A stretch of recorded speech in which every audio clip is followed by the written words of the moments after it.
મારું ઘર વેચાતું નથી.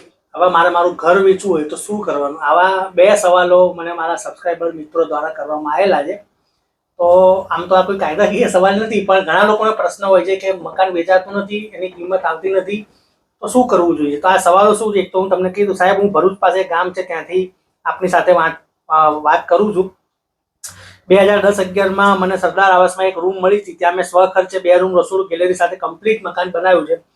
પણ આ ભાઈનું એવું કહેવું છે, હું નથી કહેતો, કે આજુબાજુ વસ્તી બરાબર નથી એટલે મારું મકાન ત્યાં વેચાતું નથી. તો મારે આ પ્રોપર્ટી વેચવી હોય તો શું કરવાનું? અને બીજો એક પ્રશ્ન એવો આવે કે મણિનગરમાં, મણિનગર એટલે કે અમદાવાદમાં જગાભાઈ પાર્ક વિસ્તારમાં એક ફ્લેટ છે મારો, 2 BHK નો, 30 વર્ષ જૂના ફ્લેટ છે. મેં 48 લાખ રૂપિયા કિંમત મૂકી છે. આ ફ્લેટ સેલ કરવામાં મને તકલીફ પડે, શું કરવું જણાવશો?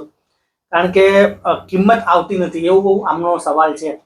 તો મિત્રો, આ બે કોમન સવાલનો એક કોમન જવાબ આપી દઉં કે તમારો ફ્લેટ કેમ વેચાતો નથી એ તો તમને જ ખબર પડે કે કેમ નથી વેચાતો.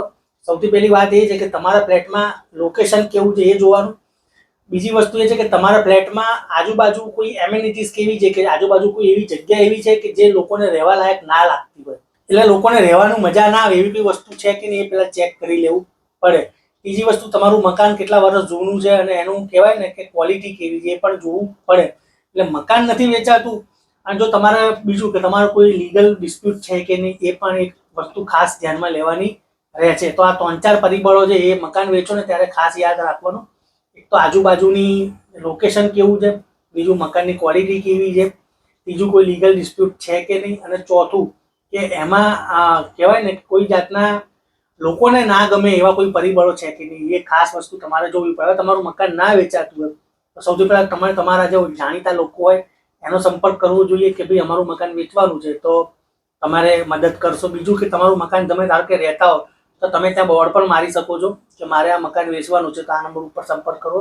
ત્રીજું કે તમે કોઈ સારા રિયલ એસ્ટેટ બ્રોકર હોય એ લોકોનો પણ સંપર્ક કરી શકો છો. ચોથું, તમે ન્યૂઝપેપરમાં અમુક રવિવારે અને અઠવાડિયામાં અમુક દિવસોમાં ટચુકડી જાહેરાતો આવતી હોય છે, એમાં પણ તમે મૂકી શકો છો. અને અત્યારે લેટેસ્ટમાં લેટેસ્ટ એટલા બધા સોશિયલ મીડિયા ઇન્ફ્લુએન્સરો છે, એ લોકો આવી રીતે બ્રોકરેજનું કામે કરે છે અને સોશિયલ મીડિયામાં આખા મકાન સાથેનો વિડીયો પણ બનાવતા હોય છે.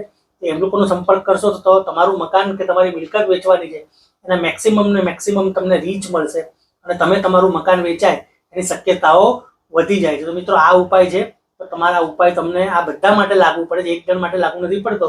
જો તમારું પણ મકાન ના વેચાતું હોય તો આવા ઉપાયો અપનાવજો.